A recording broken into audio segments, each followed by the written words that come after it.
بسم الله الرحمن الرحيم قد أفلح المؤمنون الذين هم في صلاتهم خاشعون والذين هم عن اللغو معرضون بسم الله الرحمن الرحيم إن الحمد لله نحمده ونستعينه ونستغفره ونعوذ بالله من شرور أنفسنا ومن سيئات أعمالنا من يهده الله فلا مضل له ومن يضلله فلا هادي له ونشهد أن لا إله إلا الله وأشهد أن محمدا عبده ورسوله أما بعد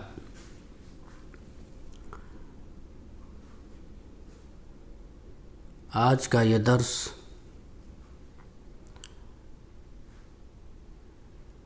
پچھلے درس کے ساتھ یہ مربوط ہے۔ پچھلے درس میں میں نے آپ کے سامنے رکھا تھا نماز کی اہمیت اور اس کی فضیلت، نماز کی قدر و منزلت۔ آج کا یہ درس نماز کے اندر، صلاۃ کے اندر ہم خشوع اور خضوع کیسے پیدا کریں، وہ کون سے اسباب ہیں اور اس کی فضیلت کیا ہے اور اس کے اسباب کیا ہیں،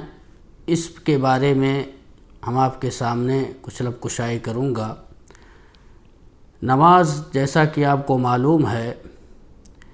یہ اسلام کا دوسرا رکن ہے، اور اس کی اہمیت اور فضیلت اس سے واضح ہوتی ہے کہ اللہ تبارک و تعالی نے اپنے نبی کو اپنے پاس بلا کر کے اور ڈائریکٹ اللہ تبارک و تعالی نے نماز کی فرضیت کی اور یہ تحفہ دیا امت کو۔ اسی کے ضمن میں آج کا یہ جو درس ہے وہ ہے نماز کے اندر ہم خشوع اور خضوع کیسے پیدا کریں، اور اگر ہم خشوع اور خضوع پیدا کر لیتے ہیں تو اس کی فضیلت کیا ہے، اس کا اجر و ثواب کیا ہے۔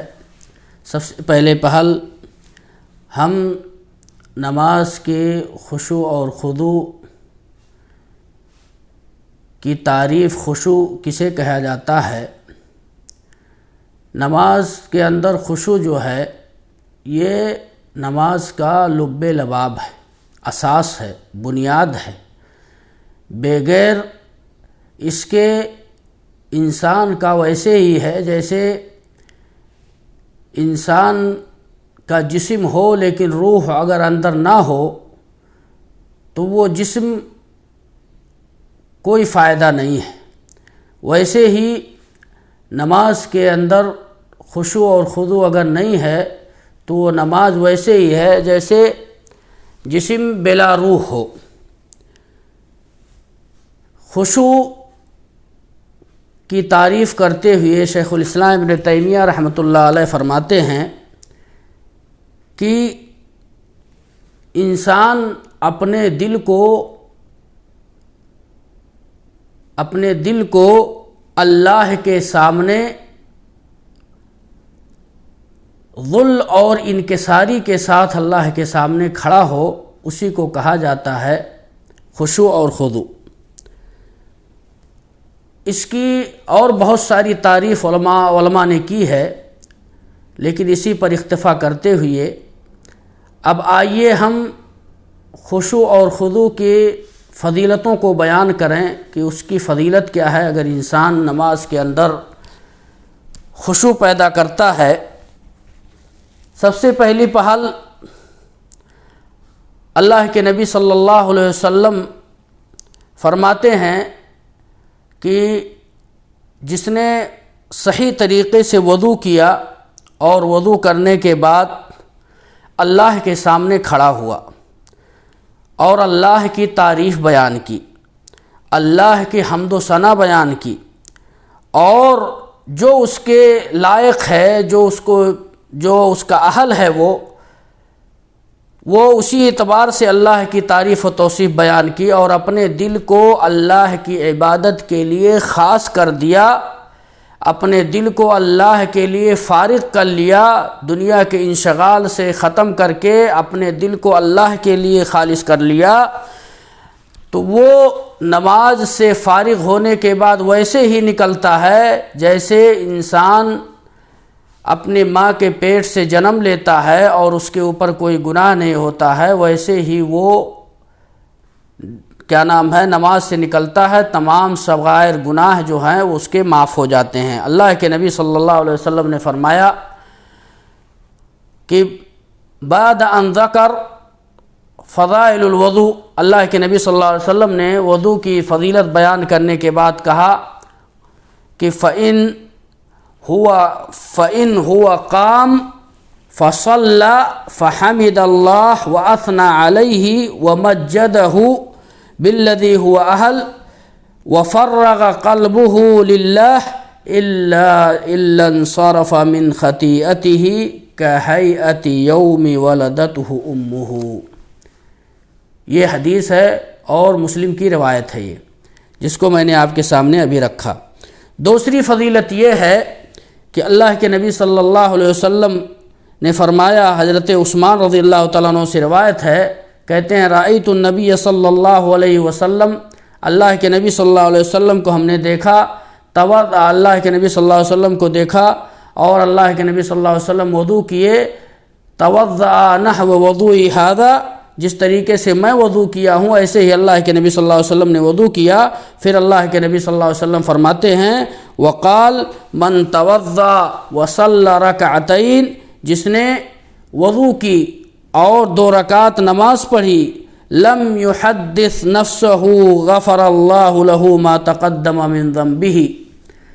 کہ اگر اس نے نماز کے دوران کوئی ایسی حرکت نہیں کی اور نہ حدث ہوا اس کو، نہ اس نے بات کی کسی سے، کوئی ایسا کام حرکت نہیں کیا اس نے، بلکہ فارغ کیا اپنے قلب کو اللہ کے لیے، غفر اللہ له ما تقدم من ذنبه، اللہ اس سے پہلے کی گناہ کو اللہ معاف کر دیتا ہے، یعنی چھوٹی گناہوں کو۔ متفق علیہ یہ روایت ہے، یعنی گویا کہ جس نے وضو بنا کر کے 2 رکعت نماز پڑھی اور اس دوران نماز کے دوران خشوع اور خضوع پیدا کیا، اپنے نفس کو اللہ کے لیے خالص کیا، تو اللہ تبارک و تعالی پیچھے کی گناہوں کو اللہ، صغیرہ گناہوں کو اللہ معاف کر دیتا ہے۔ یہ دوسرے خشوع اور خضوع کے دوسرے فائدے ہیں، دوسری فضیلت ہے۔ تیسری فضیلت یہ ہے، اللہ کے نبی صلی اللہ علیہ وسلم کی تیسری روایت ہے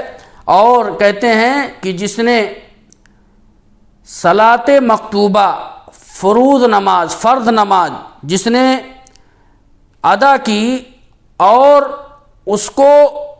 خشوع اور خضوع کے ساتھ اس کو ادا کیا، بہترین سے خشوع اور خضوع پیدا کیا، تو اللہ کے نبی صلی اللہ علیہ وسلم نے فرمایا کہ یہ اس کی خشوع اور خضوع اور یہ اس کی نماز جو ہے کفارہ ہوں گی، اگر اس نے کوئی گناہ کیا ہے تو اس کا یہ نماز جو ہے یہ کفارہ بنیں گی، اور اگر وہ بڑی گناہوں سے بچا ہوا ہے۔ اسی طریقے سے اس لیے حدیث حضرت عثمان غنی رضی اللہ تعالیٰ عنہ کی روایت ہے، کہتے ہیں قال سمعت رسول اللہ صلی اللہ علیہ وسلم یقول ما من امرئ تحضره صلاة مکتوبۃ فيحسن وضوءها وخشوعها وركوعها إلا كانت كفارة لما قبلها من الذنوب ما لم يأتي كبيرة وذلك الدهر كلها، رواہ مسلم۔ یہ امام مسلم نے روایت کیا ہے کہ یہ ہمیشہ اگر انسان اس کو کرتا ہے تو ہمیشہ اللہ رب العالمین جو نماز پڑھے گا، ایک نماز دوسرے نماز کی گناہوں کو اللہ مٹا دیتا ہے۔ اسی حدیث سے معلوم ہوا کہ گناہوں کو اللہ مٹا دیتا ہے اگر وہ بڑی گناہوں سے بچا ہوا ہے۔ اسی طریقے سے خشوع اور خضوع پیدا کرنے والا اللہ تبارک و تعالی کا موجب ہوتا ہے کہ اللہ تبارک و تعالی اس کی مغفرت کرے، اور وہ مغفرت اللہ کا پاتا ہے، اور پھر وہ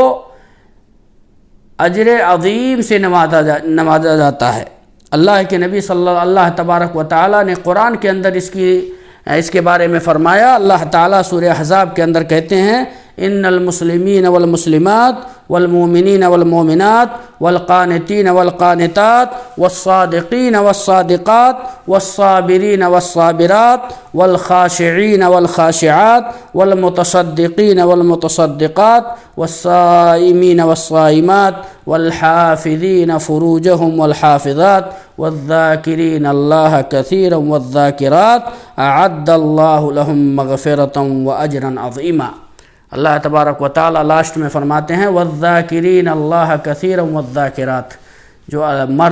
مرد ہوں یا عورتیں ہوں جو اللہ کا ذکر کثرت سے کرتی ہیں، وہ یہ اللہ تبارک و تعالیٰ ان کے لیے مغفرت تیار کر کے رکھا ہے اور ان کے لیے اجر عظیم رکھا ہوا ہے۔ اسی طریقے سے خشوع اور خضوع کی فضیلتوں میں سے ایک فضیلت یہ بھی ہے کہ اللہ تبارک و تعالیٰ اس کے لیے کہتے ہیں جس نے خشوع اور خضوع نماز کے اندر پیدا کیا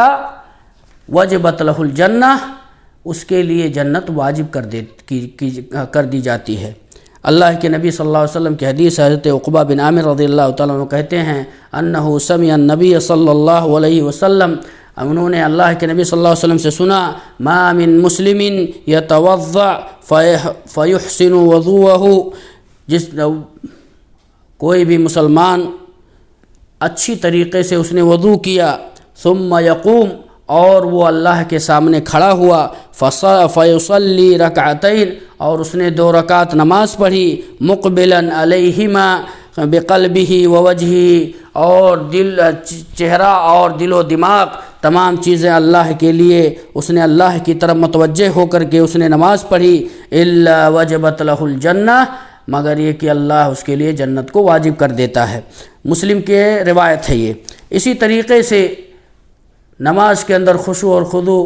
کی اور بہت ساری فضیلتیں، ان میں سے ایک یہ ہے کہ الفوز والفلاح فی الدنیا والآخرہ، اس کے لیے کامیابی اور کامرانی دنیا کے اندر بھی ہے اور آخرت کے اندر بھی ہے۔ اللہ تبارک و تعالی جیسا کہ قرآن میں اللہ تبارک و تعالی سورہ مومنون میں اللہ فرماتے ہیں قد افلح المومنون الذین هم فی صلاتهم خاشعون، اللہ تعالیٰ نے یہاں خاشع ذکر کیا ہے کہ جو خشوع اور خضوع، اللہ سے ڈرنے والے جو نماز کے اندر ڈر پیدا کرتے ہیں اپنے دلوں کے اندر اور اللہ سے لو لگاتے ہیں، اللہ تبارک وہی مومن جو ہے کامیاب ہیں۔ اور ایسے ہی لوگوں کے لیے اللہ تبارک و تعالیٰ نے قرآن کے اندر اسی سورہ مومنون میں لاسٹ میں اللہ نے فرمایا ہے کہ وہی لوگ جنت الفردوس کے وارث ہوں گے، اولئک هم الوارثون الذین یرثون الفردوس هم فیہا خالدون۔ آخر میں اللہ تبارک و تعالیٰ نے فرمایا کہ یہی لوگ جنت الفردوس کے وارث ہوں گے۔ اسی طریقے سے فضیلتوں میں سے ایک فضیلت یہ بھی ہے کہ وہ اللہ کے یہاں سب سے افضل انسان ہوں گے، جو اللہ سے خشوع اور خضوع پیدا کرتے ہیں اپنے دلوں کے اندر نمازوں میں، وہ اللہ تبارک و تعالیٰ کے یہاں سب سے افضل لوگ ہیں۔ اسی طریقے سے جنت کے داخل ہونے کے سب سے عظیم صفت جو بیان کی گئی ہے، اسباب جو بیان کیے ہیں جنت کے دخول کے لیے، وہ نماز کے اندر خشوع اور خضوع پیدا کرنے والے کے لیے۔ اسی طریقے سے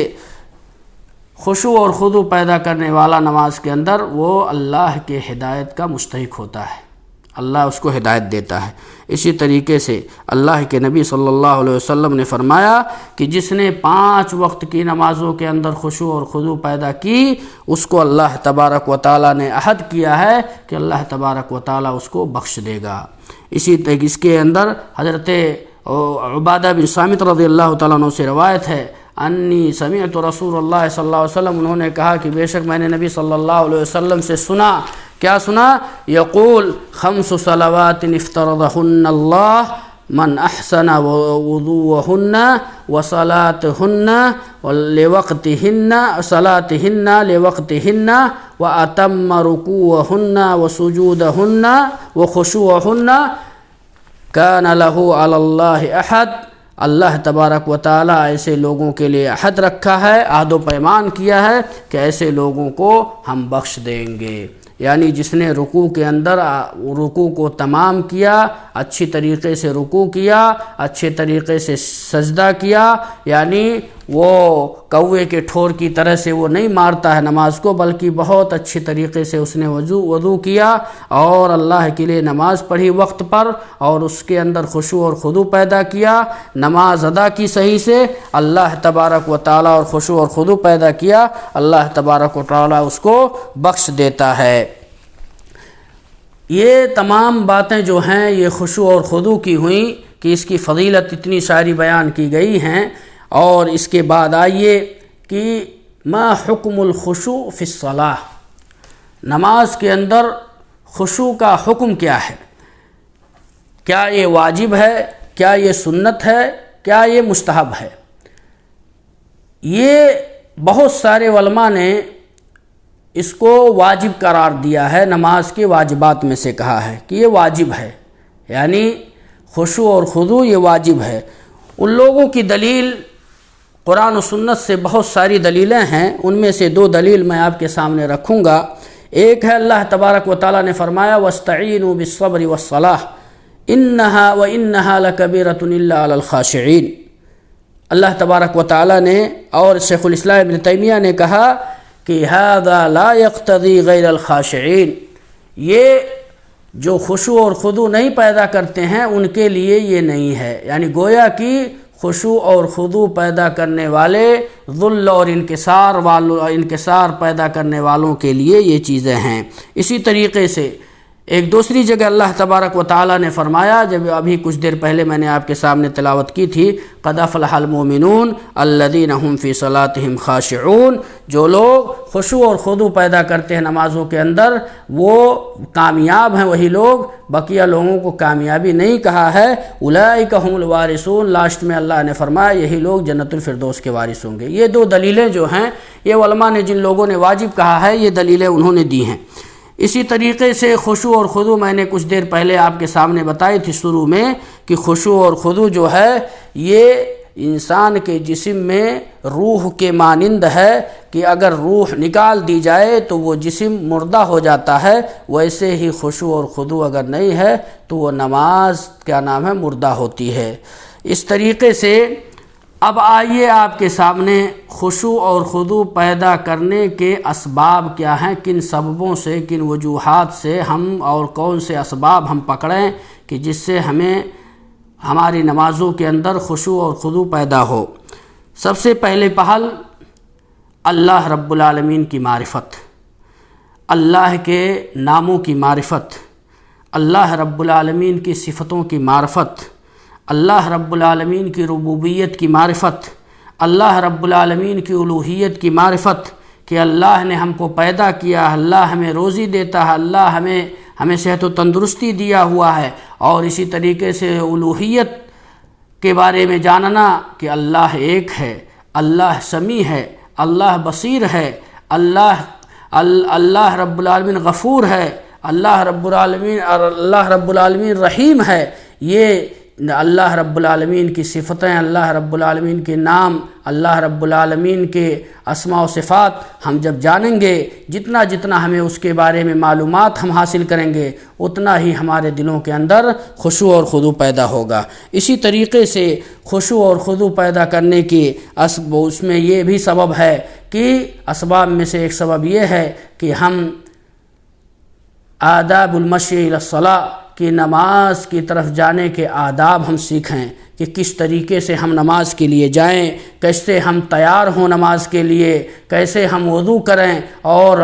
بہترین سے ہم وضو کریں، نماز سے پہلے اذان ہونے کے وقت ہی ہم وضو کریں اور پہلے ہی ہم اچھے کپڑے پہنیں اور اچھے کپڑے پہن کر کے اور یعنی ریڈی ہو کر کے ہم مسجد کی طرف جائیں، اس لیے کہ ہم اللہ کے گھر کی طرف جا رہے ہیں، اللہ کا مہمان بن کر کے ہم جا رہے ہیں۔ امام مالک رحمۃ اللہ علیہ جب مسجد کی طرف جاتے تو بہت بہترین سے سج دھج کر کے اور عطر لگا کر کے، اور اسی طریقے سے ائمہ سلف ایسے ہی کرتے تھے کہ نماز کے لیے جب جاتے تو وہ پہلے استعداد اور تیار ہو کر کے نماز کے لیے جاتے، لیکن ہمارے معاشرے کی بڑا عجیب اس وقت بہت افسوس کے ساتھ کہنا پڑ رہا ہے، بہت سارے لوگ حتیٰ کہ بہت سارے ذی علم لوگ بھی ہیں جو علم رکھنے کے باوجود بھی جب انہیں مسجد کی طرف وہ جب جاتے ہیں تو کبھی وہ ایسے لاوبالی میں جاتے ہیں کہ کبھی وہی جو سونے کا لباس ہوتا ہے وہی پہنے مسجد کی طرف چلے جاتے ہیں، اور ویسے ہی اٹھے بستر سے اور وضو بنائی، نہ کپڑے چینج کیے اور نہ ہی کچھ تیاری کی، فوراً ویسے ہی انسان چلا جاتا ہے۔ میرے بھائیوں، آپ یہ دیکھیے کہ اگر آپ کہیں مہمانی میں جاتے ہیں، کہیں کسی کے ہاں مہمان بن کر کے جاتے ہیں، تو کیا آپ اسی سونے والے کپڑے کو پہن کر کے یا وہی کپڑا جو آپ پہنے رہتے ہیں گھر کے اندر، کیا اسی کپڑے میں آپ یہ گوارا کریں گے کہ آپ کسی مہمان کے یہاں جائیں گے؟ آپ نہیں جائیں گے۔ تو جب آپ سب سے افضل جگہ اور سب سے اللہ کا مہمان بن کر کے جب آپ جائیں تو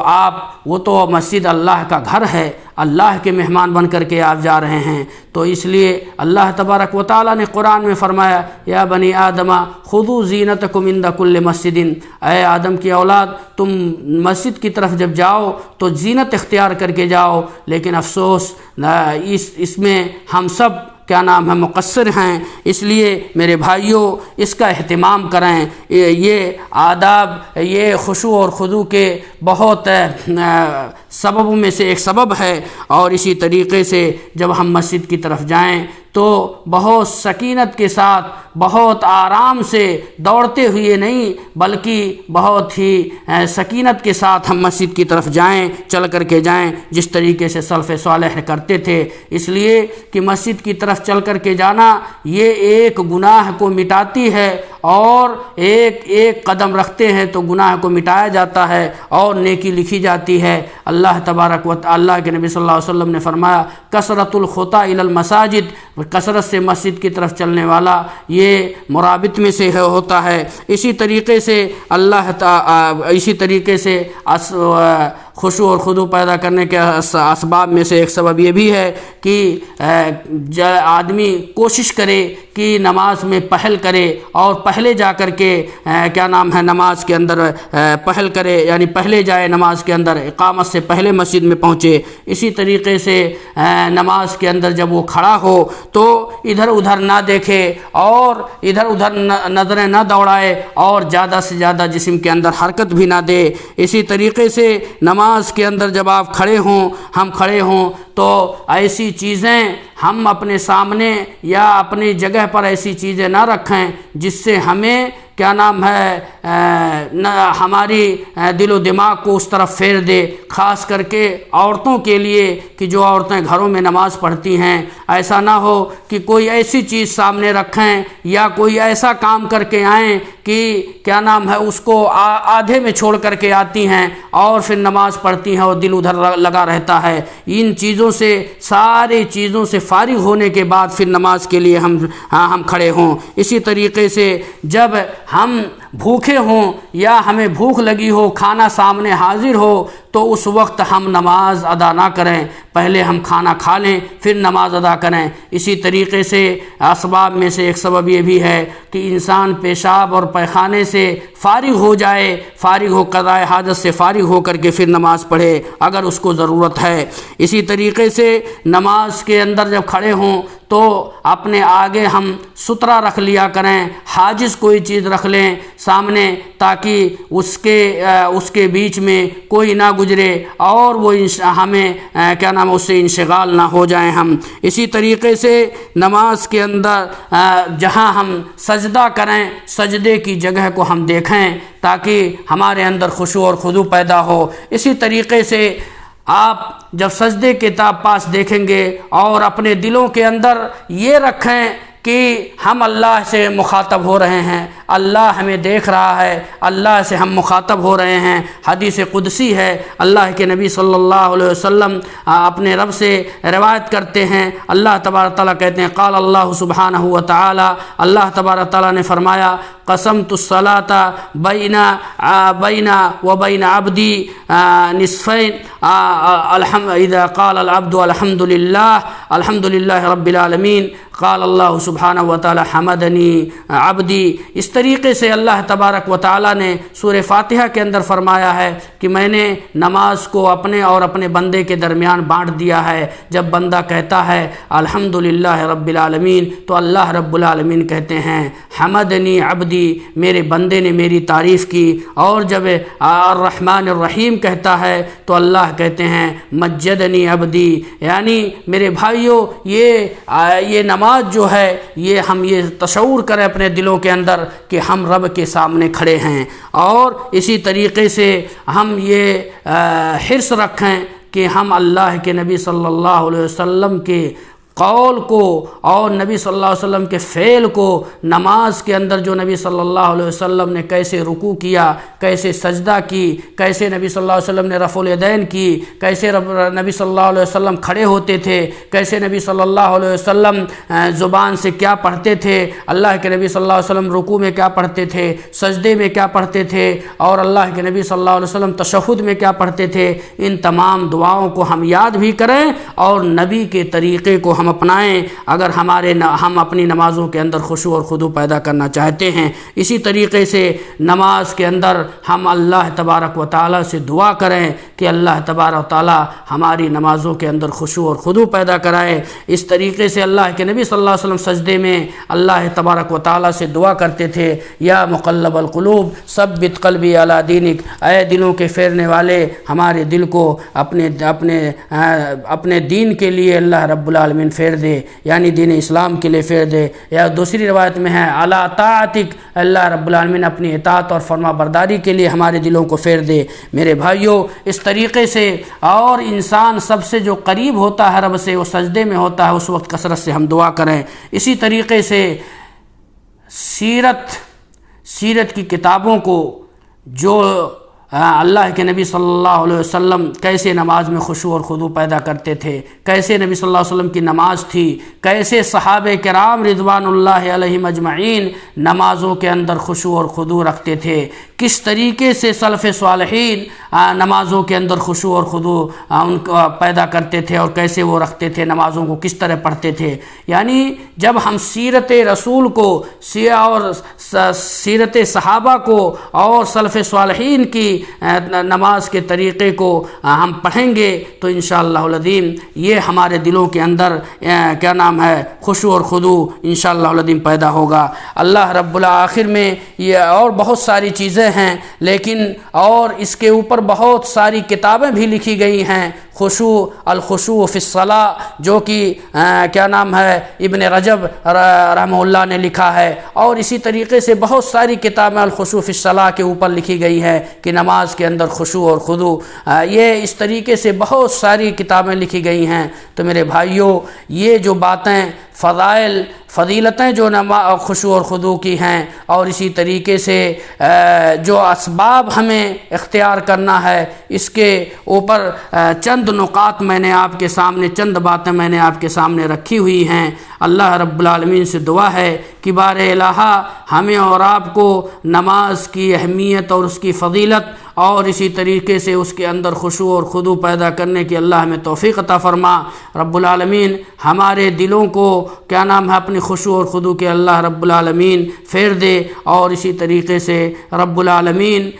ہمیں وہ اسباب ہمارے لیے مہیا کر دے جس سے خشوع اور خضوع پیدا ہو ہماری نمازوں کے اندر۔ اور آخر میں دعا ہے بار الہ ہمیں اور آپ کو صحیح دین سمجھنے اور اس پر عمل کرنے کی توفیق عطا فرما۔ وآخر دعوانا الحمدللہ رب العالمین۔ یہ میری طرف سے ہے، اور اس کے اندر جو کچھ غلطیاں ہیں یہ میری طرف سے ہے، اور اللہ رب العالمین سے دعا گو ہوں کہ بار الہ ہم سے جو بھی غلطیاں سرزد ہوں اللہ رب العالمین تو اس کو بخش دے۔ وآخر دعوانا الحمدللہ رب العالمین۔ السلام علیکم ورحمۃ اللہ وبرکاتہ۔